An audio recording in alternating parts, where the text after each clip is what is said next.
স্বৈরাচারী সরকার সরকারের একটা উক্তি মনে করিয়ে দিতে চাই। তারা বলেছিল এক মুহূর্তে অশান্তিতে থাকতে দেব না।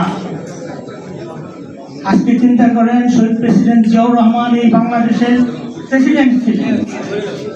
উনি বাংলাদেশের অর্থনীতি, রাজনীতি, বিদেশ নীতি,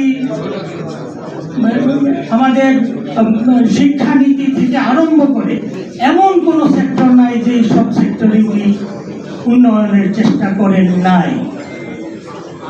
উনি যদি 10টি বছর দেশ পরিচালনা করতে পারতেন তাহলে এই দেশের অবস্থা কেমন হতো।